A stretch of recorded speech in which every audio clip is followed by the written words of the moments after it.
Poštovani gospodine predsjedniče Sabora, kolegice i kolege zastupnici, poštovani državni tajniče. Posebno pozdravljam vas građani koji nas pratite jer ovo je rijetka prilika da o ovako ozbiljnim temama možete čuti nešto jer na Hrvatskoj televiziji rasprava o bankovnoj uniji, o euru, a da o tome ne govore uvijek isti ljudi ili glavni ekonomisti nekih banaka koje su porobljavale hrvatske građane preko švicarskog franka itd. Nema, jednostavno nema. Dakle, nekoliko puta sam tražio od predsjednika Sabora da temu Europske bankarske unije, pitanje uvođenja eura, zašto ga ne treba još uvesti, stavi na dnevni red kao na plenarnu sjednicu. Nažalost, to nikada nije prihvaćeno jer se to smatraju, oni očito smatraju da su to manje bitna pitanja za hrvatsko gospodarstvo i hrvatsko društvo. Ovdje je riječ o temeljnim pitanjima budućnosti hrvatskog gospodarstva, hrvatske države i društva. Zašto? Jer vidimo kako sada Vlada odnosno njen predsjednik guraju projekt euro. Oni potpisuju, praktično ubrzano guraju. Zašto? Posebno sada za vrijeme predsjedanja Hrvatske Europskom unijom želi se ostaviti dojam, pazite, što vole odnosno kakva je situacija.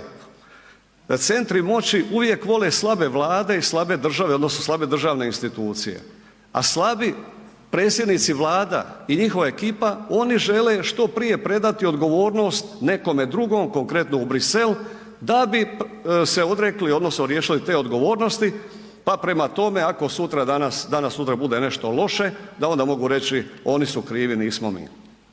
U tom smislu se sada vidite gura, vidite kako je brzo došlo na raspravu pitanje ulaska Hrvatske u jedinstvenu bankarsku uniju, znači pitanje sanacije banaka i pristupanja tom jedinstvenom sustavu supervizije nadzora banaka. Zašto? Zato što je jedinstvena bankarska unija uz tečajni mehanizam koji se zove ERM2, to su dva ključna preduvjeta da bi danas sutra neka zemlja pristupila odnosno priključila se, preuzela euro. To vidite na vrat na nos žuri ova Vlada i njen predsjednik da što prije Hrvatsku ubaci u projekt euro i da Hrvatska što prije prihvati euro, a da pri tome ili ne razumiju kud srljaju ili razumiju pa to s namjerom rade za neke druge interese. Vidite, to su velika i važna pitanja na koje tražimo odgovore. Mi u stranci Promijenimo Hrvatsku smatramo da Hrvatska nije spremna za uvođenje eura, da treba na neodređeno vrijeme odložiti tu odluku. Zašto? Činjenica jest da smo mi potpisali u predpristupnom ugovoru, ali nismo mi potpisali. Potpisali su isti ljudi koji danas ubrzavaju ovaj proces. Vidite, svih 7 poglavlja o pristupanju Europskoj uniji iz područja ekonomije potpisali su 3 ljudi koji danas drmaju Hrvatskom, to je ministar financija, guverner HNB-a i bivša potpredsjednica Vlade HDZ-a. I oni danas vode glavnu riječ u hrvatskoj ekonomiji. Znači oni potpisali, danas guraju. A znamo gdje ti ljudi što su napravili sve lošeg za hrvatsko gospodarstvo, o tome se govori i govorit će se i oni nas žele ubaciti u brzi vlak prema Grčkoj, da imamo u budućnosti scenarij kakva je imala Grčka.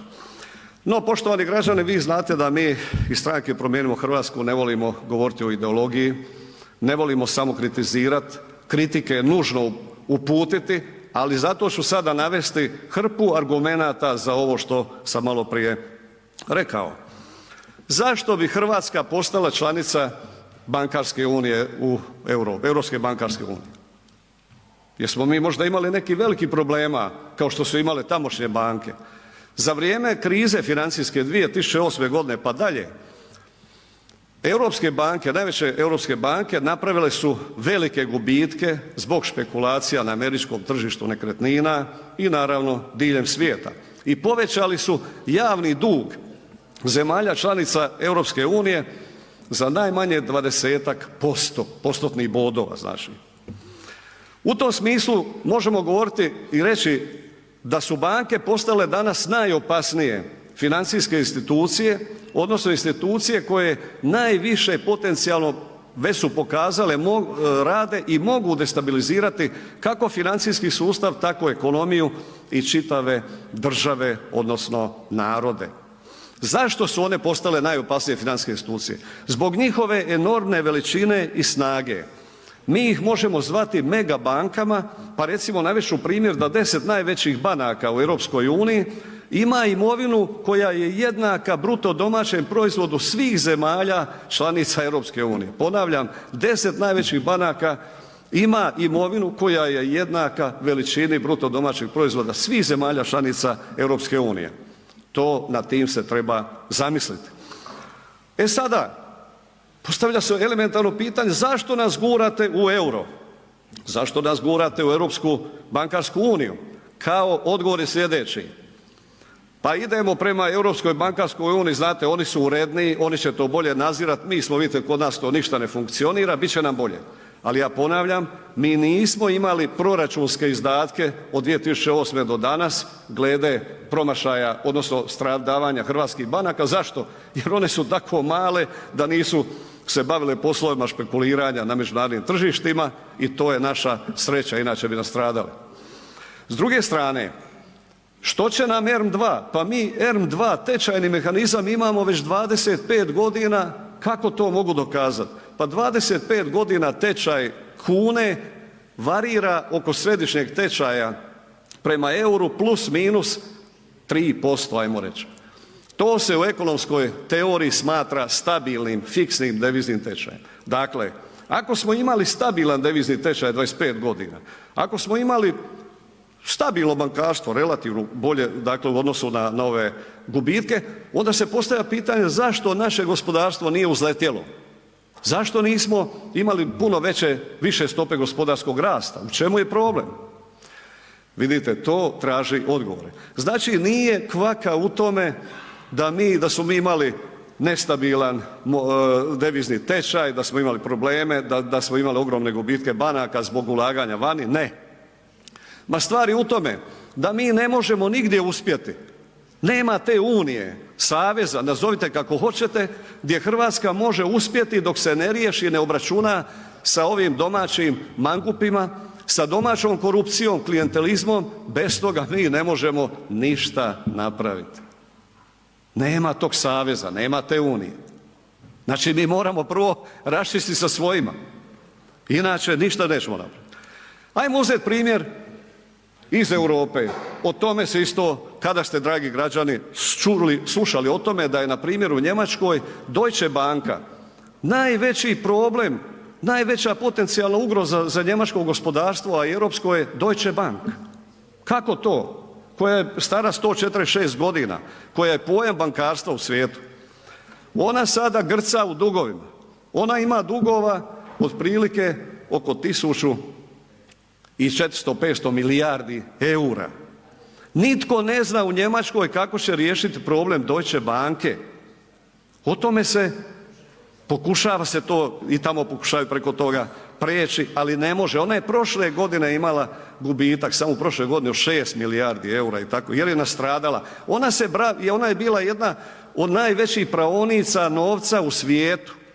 Platila je samo u Americi 14 milijardi dolara kazne za to. Dakle, mi imamo posla sa mega bankama, vidite, Deutsche Banka koja je bila primjer ugleda, svjetskog ugleda jedne banke, kako se srozala. Prema tome, to potvrđuje ovu tezu što sam rekao da su banke postale potencijalno najveća opasnost za svijet i nacionalne ekonomije. E sad, što bi nama donijelo sutra da superviziju preuzme jedinstveno tijelo iz EU? Pa mi to već sada imamo. S druge strane, što treba reći, što je pozitivno na primjer u ovom zakonu, u ovim direktivama? Pozitivno je da će u slučaju gubitaka banaka u EU pa i kod nas najprije platiti dioničari. Međutim, sada ljudi misle, ako plate dioničar to će biti dovoljno da saniraju jednu banku ili više banaka. Ma kakvi, pa to nije ni izdaleka dovoljno. Pa vidjeli smo u prošloj krizi da nije država, središnje banke da nisu ubacile ogromne količine pomoći kredita, te bi banke propale i povukle za sobom čitava gospodarstva. Dakle, preozbiljne su ovo teme, o ovome se, ponavljam, u hrvatskim službenim medijima javnim uopće ne govori, ako se govori se navijački sa jedne strane, da se ide samo u prilog ove Vlade koja nas kao guske u magli gura ovaj projekt bez kritičkog promišljanja. Tu se sada bih rekao nekoliko stvari vezano za bankarstvo u Hrvatskoj. U tom kontekstu postavlja se pitanje što je sa bankarstvom u Hrvatskoj? Pa naše su banke 90%, nisu to naše banke, to su banke 90% u stranom vlasništvu. Stranka Promijenimo Hrvatsku doći će voljom građana u poziciju i mi ćemo izvršiti pritisak da u narednih nekoliko godina najmanje 50% banaka vratimo u hrvatsko vlasništvo. Ovakav postotak stranog vlasništva od 90% imale su Poljska, Mađarska i druge zemlje. Poljska i Mađarska su već vratile svoj udio na 50%.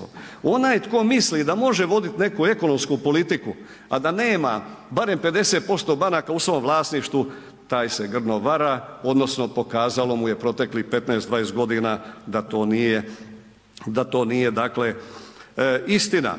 Prema tome, ne smijemo srljati u projekt EUR-o.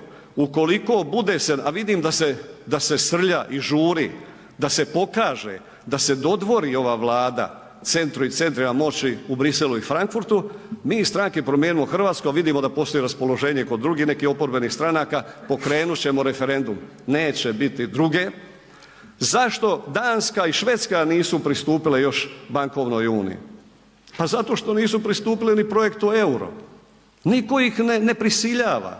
Najpametnije u ovim dobim, nesigurnim vremenima stajati i gledati.